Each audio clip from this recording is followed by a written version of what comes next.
If you want to snatch or clean and jerk big weights, you need to have a big squat. No matter how good your technique is, you'll never snatch or clean and jerk 100, 200, or 300 pounds if you can't squat it first. In this video, I'll break down 3 different squat programs that I've used to help Olympic lifters over the last 10 years add 50 pounds to their squat and PR their Olympic lifts. And if you love learning about Olympic weightlifting, getting strong, and building muscle, then make sure to subscribe to the channel.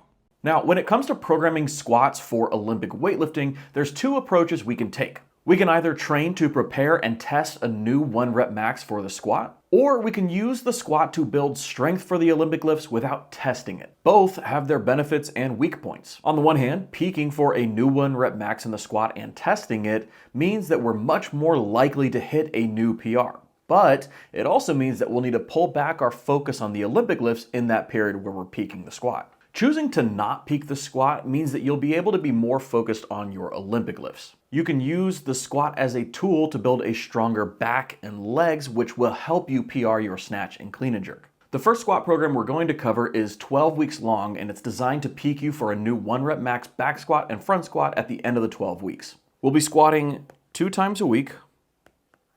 We'll be doing 1 time back and 1 time front squats. And we're going to split the 12 weeks up into 3 4-week blocks. Block 1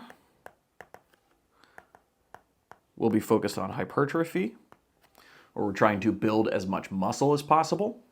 Block 2 will be focused on strength, where we're sticking more in the moderate end rep range and starting to increase the weights. And then block 3 is going to be focused on peaking for a new 1 rep max. And that's where we're gonna be practicing our heavy singles, testing out some of these heavier weights and see how they feel. Now, this program uses one of my favorite methods for squats, the top set, drop set method, where we'll work up first to a heavy top set, then drop the weight down for our working sets. So instead of choosing between working up to a heavy top set or doing straight working sets, we can do both with the added benefit of post-activation potentiation, which is a fancy way of saying that squatting heavy first makes your working sets feel easier. All right, so in phase 1, the hypertrophy phase, we are going to work up to a heavy top set of 3 and then drop down for 3 sets of 10. We're going to stick with this same rep scheme for both front squats and back squats.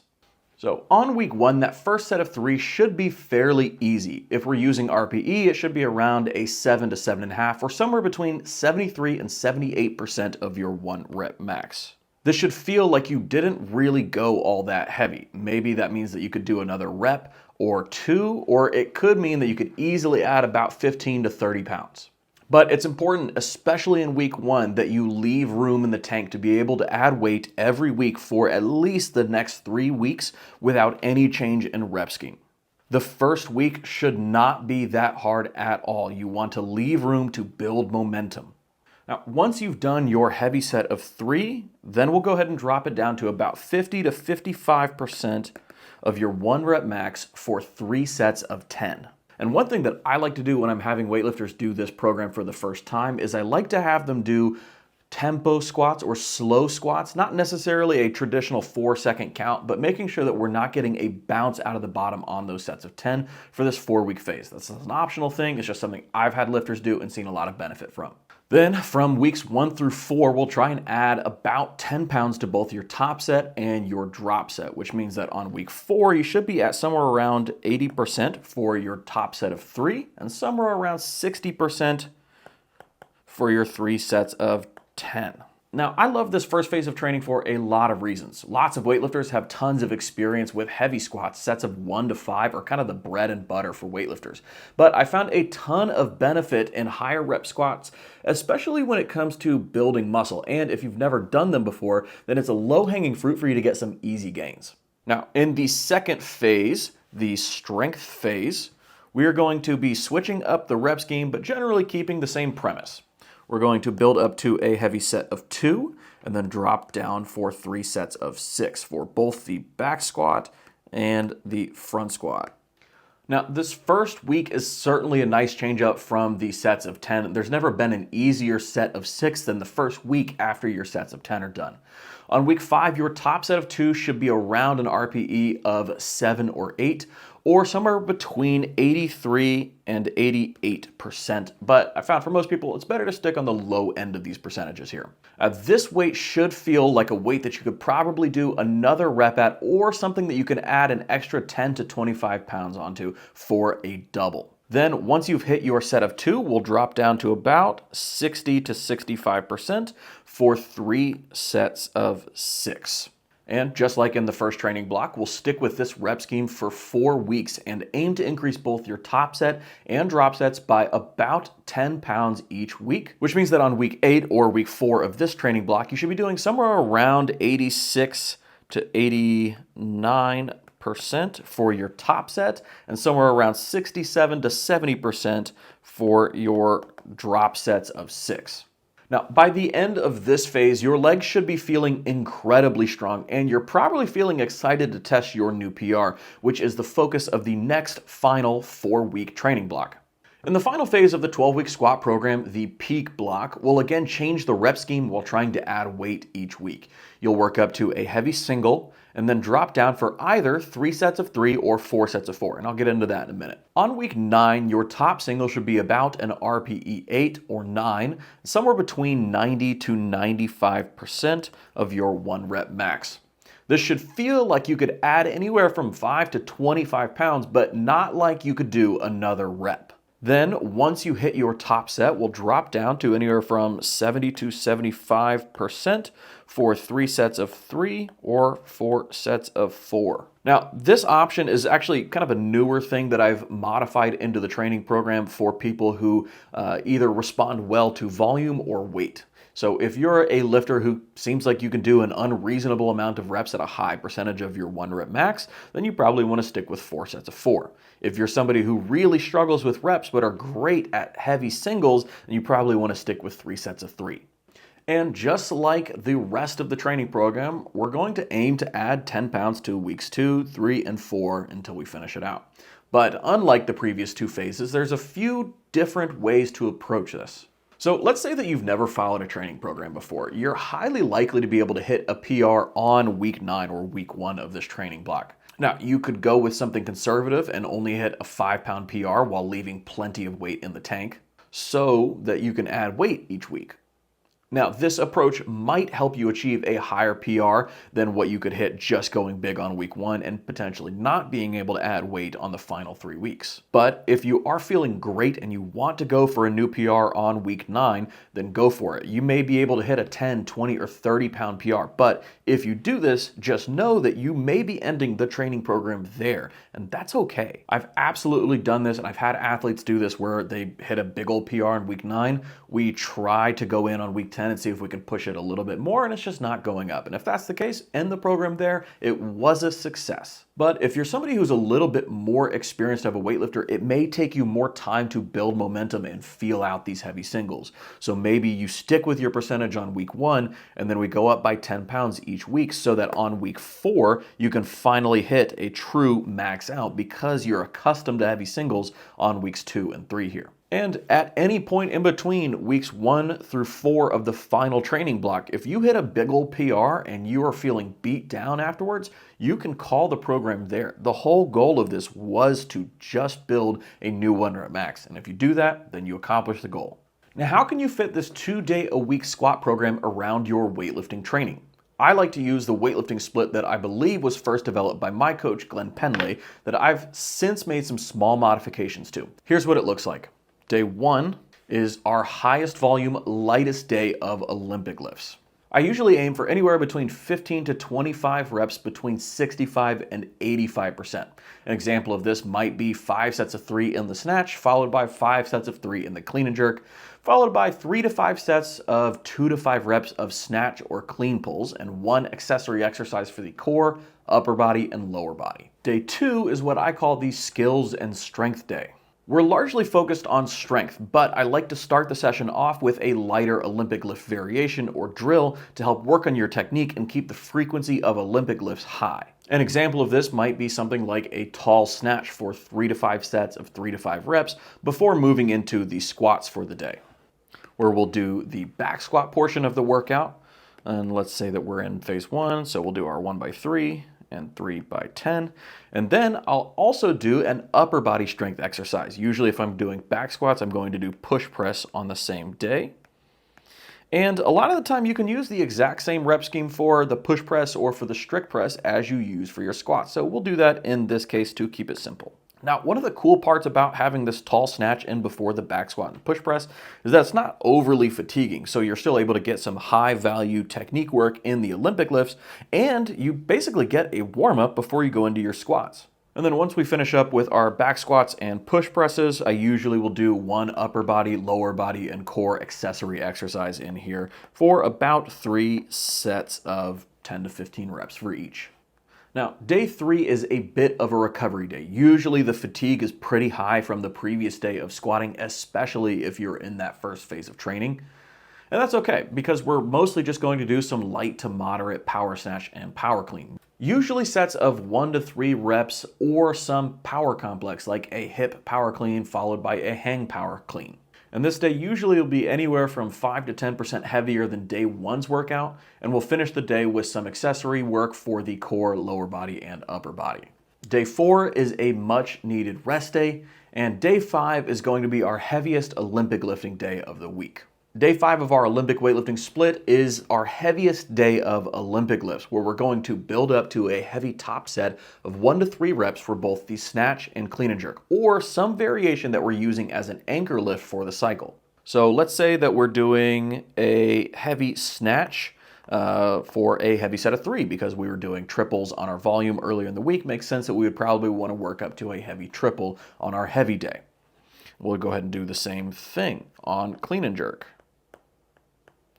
But one thing that you can do if you know that you struggle with specific portions of the clean and jerk, maybe you struggle more in the jerk than you do in the clean, is that you could do 1 clean plus 3 jerks and that be your anchor lift for the month. Now, I'm a big proponent of training the Olympic lifts heavy. I believe that lifting heavy is a skill that you need to practice, but this doesn't mean that we need to go to an all-out max every single week. Instead, we can work up to a heavy top set, or we can build up to a heavy weight for a few heavy top sets to get some consistency work in.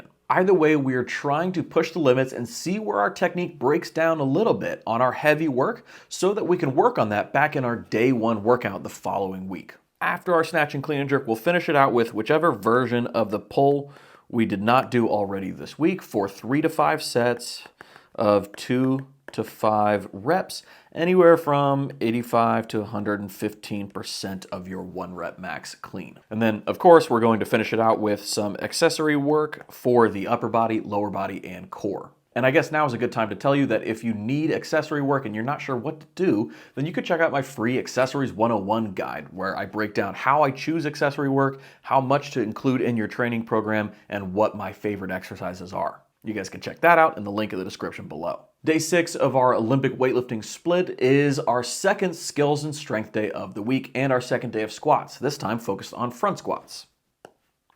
But before we get into the front squats, we're going to start with a lighter technique variation of the clean or the jerk. I usually like to do clean or jerk on this day before going to front squats because it helps get our front rack position warmed up. You feel good going into it. It's a good warm up. So we're going to start that off with an exercise. Let's say we did tall snatches earlier in the week. We'll go ahead and do tall cleans. And that'll be same thing. So 3 to 5 sets of 3 to 5 reps, building up in weight or at a light to moderate weight before we move into our front squats for the week. And that will be, let's say we're starting off in the first phase, our heavy triple, followed by our 3 sets of 10. And just like we did with the push press, we'll go ahead and follow that up with strict press. But if you love bench press or incline bench or any other sort of pressing exercise, you can sub that out here. We'll keep the exact same rep scheme for simplicity's sake. And then we'll finish the session out with some more accessory work for the core, upper body, and lower body. That's the training split that we use and a pretty in-depth example of how I use the top set, drop set method for squat programming. But if you want to see how this 12-week squat program fits into a full 16-week weightlifting program that is squat focused, but still guarantees you snatch and clean and jerk PRs at the end of it, then you can check out my brand new, The Classic 16-week squat focused program linked in the description below. Now, like I mentioned at the beginning of this video, weightlifters need to decide whether their focus is testing the squat or using it as a tool to get stronger for the Olympic lifts. The first squat program that we covered was focused on testing the squat. The next program we're going to cover is focused on using the squat to build strong legs without testing a new 1 rep max. The second squat program is 8 weeks long, 2 days a week, and split into 2 4-week phases. And it's something I like to call the modified Texas method, but it's what I use in my 12-week Welcome to Hell weightlifting program, which you can find linked in the description below. Now, if you don't know, the Texas method is probably the most famous squat program in the world, popularized by Mark Rippetoe, but invented by my coach, Glenn Penley. Now, the story goes that Coach used to have his weightlifters do 5 sets of 5 on the back squat on Tuesdays and Saturdays. And one Saturday, one of the athletes asked if he set a PR set of 5, did he have to do the other 4 sets? And Coach, thinking that there was no shot he was going to hit a PR, said yes. Now, as it turns out, there's no greater motivation to set a PR than being able to leave the gym early on a Saturday, and this guy hit a PR. So the next week, every single one of the other lifters in the club asked the same exact thing. If I hit a PR, do I have to do the remaining 4 sets? Coach said, let's give it a shot. Everybody hit big PRs. Everybody was happy about it. It was great. Next week, same exact thing happens. And Coach starts to find out that this method actually was leading to his athletes getting stronger than it was when he was doing 5 sets of 5 twice a week. Essentially, the 5 sets of 5 was enough volume to build a little bit of strength to be able to hit a PR set of 5 later in the week. And then that PR set of 5 gave you a little bit more wiggle room at the top end of your strength to be able to increase your 5x5. Now, I love this story because it's a great example of accidentally finding genius through normal day-to-day coaching, and that's kind of where the magic happens. Now, all this to say, my biggest problem with Coach's approach is the lack of focus on the front squat. If you want to be a good weightlifter, you need to be training the back squat and front squat almost equally. So what I tried out was a combo of his 2 methods. On day 1, you'll do back squats, and on day 2, you'll do front squats. But instead of doing 5x5 or a 5 rep max, we're going to do both a 1x5 heavy set of 5 top set, and we'll use that top set drop set method from earlier for 4 more sets of 5, where we'll drop down in weight. And we're going to do this same exact rep scheme on front squats later in the week. So we're still getting a 5x5 here, but we're getting a heavy set of 5, and we're getting some post-activation potentiation for our 4 sets of 5 drop set. Now, a quick note about post-activation potentiation. For the purists out there, you might only actually be getting a post-activation potentiation benefit on that first drop set of 5 before we get into the remaining 3 sets where you'll kind of have to grind it out without any of those benefits, but doesn't really matter all that much. Now, we'll keep this training split and rep scheme for the entire 8 weeks, but for the first 4-week block, we'll do exclusively pause back squats and pause front squats, which are a great way to build both back strength and leg strength at the same time. Now, for week 1, we should be starting out that top set of 5 somewhere around 65% of your 1 rep max squat. Key note here, not 65% of your pause squat of your normal 1 rep max squat. And then we'll drop it down by about 10% for the remaining 4 sets of 5. Now, just like the original Texas method, our goal is to add about 10 pounds every week, which would be roughly 2.5% for some lifters. That means that on week 4, it should be somewhere around 72.5% for your top set of 5 and somewhere around 62.5% for our 4 sets of 5. Then we'll move into phase 2, where we're going to remove the pauses and continue adding weight each week while keeping the rep scheme the same. For week 5, your top set should be around 75%. And your drop sets should be around 65%. And this first week of this new phase is probably going to feel pretty great, especially because removing a pause but only increasing 2.5% makes it significantly easier. So this kind of functions a little bit as a deload week. And then again, we're aiming to add about 10 pounds or 2.5% every week, so that on week 4, we should be ending out somewhere around 82.5%. And our drop sets should be at 72.5%. Now, compared to the first program, this is a much simpler approach, and while it may not seem like much, it doesn't need to be. Every lifter who went through this program said that their legs felt much stronger, and most importantly, they were able to apply that strength into their Olympic lifts without noticing a ton of extra fatigue that may come from more frequency, volume, or intensity. So here's how I use this 8-week squat cycle in a full 12-week weightlifting training program. We'll use the same split that I used in the first part of the video. I really like the split, by the way. Day 1 is our high volume Olympic lifts and pulls. Day 2 is our skills and strength with back squats from our modified Texas method. Day 3 is moderate powers. Day 4 is rest. Day 5 is our heavy Olympic lifting day. And day 6 is our second skills and strength day with the front squats from our modified Texas method. And for the Olympic lifts, we'll use a traditional but not easy progression of 4 weeks of triples, then 4 weeks of doubles, and then finish the final 4 weeks of this training program out with 4 weeks of heavy singles. Now, we know what the squat looks like for the first 8 weeks of this training program, but what about while you're peaking for the Olympic lifts? In the final 4 weeks, we're largely focused on keeping your legs' strength while minimizing your fatigue so that your legs feel strong but not tired. So for this final phase, what I have people do is work up to a heavy set of 2 and then drop down and wait for 3 to 4 sets of 2. This works really well because the weight that we were using for our heavy set of 2 was not that much heavier than the weights that we were using for our heavy set of 5. But with less than half the reps, it accomplished our goal of feeling strong without feeling tired. So for week 9, we started our heavy double out at 80% and our drop sets at 70% and finished week 12 out here, the final week of the training block, at 87.5%. And then we do 3 sets of 2 for this final week instead of 4 at 77.5%. And this is what allowed us to attack our heavy Olympic lifting singles with as much energy and strength as possible and led to a ton of PRs. But if you want to see exactly how this program is laid out, then you can check out the full 12-week Welcome to Hell training cycle at the link in the description below. So the first squat program that we talked about was focused on peaking the squat for a new 1 rep max. The second squat program was focused on using the squat to build leg strength for a new PR in the Olympic lifts. And the third and final squat program I'm going to break down is focused on building as much muscle as possible. This is the same progression that I use in my OlyBuilding 2.0 program, or what we call the Bulkathon program.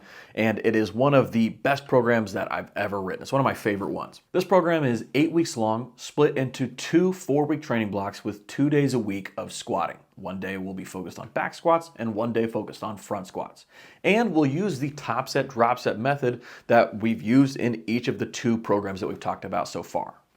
It's also almost exactly the same as the modified Texas method that we just covered, with one big change, which I'll go over shortly.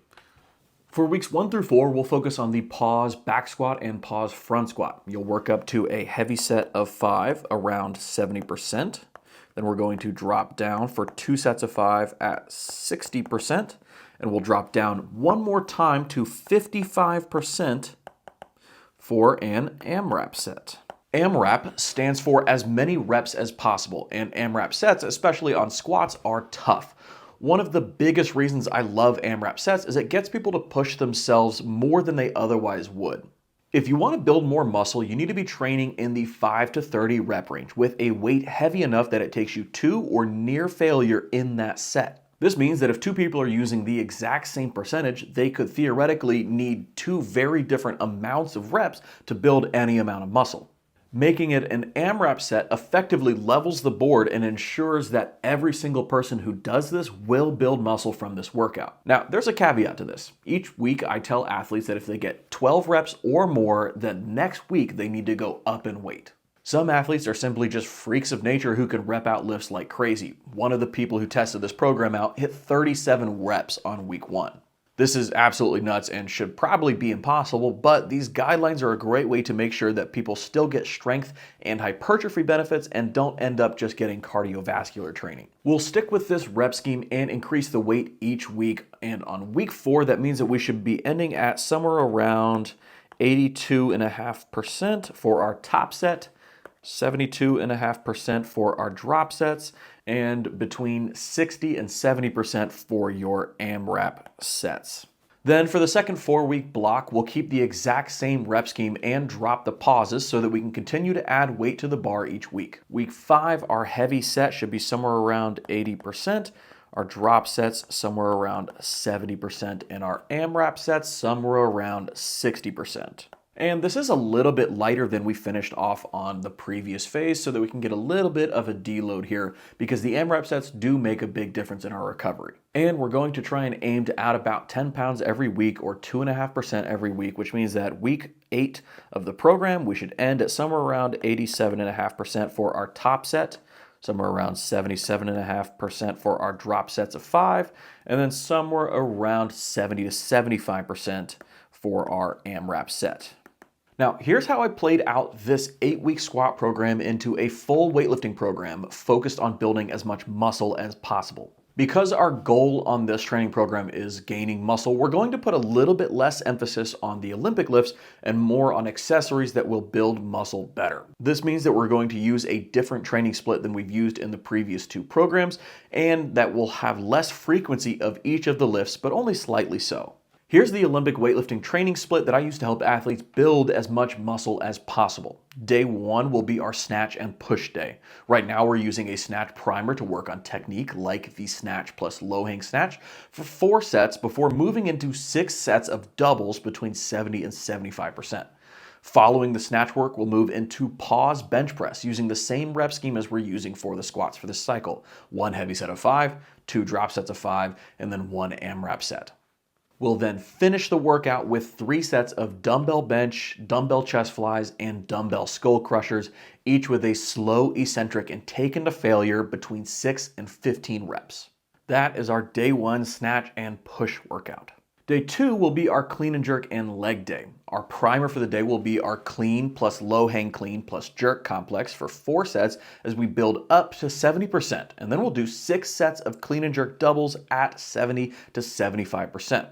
After the clean and jerks, you'll then move into pause back squats, where we'll do our 1 heavy set of 5, our 2 drop sets of 5, and then our 1 AMRAP set. Following the squats, we'll then take 2 to 3 sets to failure of barbell RDLs, Bulgarian split squats, calf raises, and GHD sit-ups, all with a slow eccentric and all with weight heavy enough that it forces you to hit failure between 6 and 20 reps.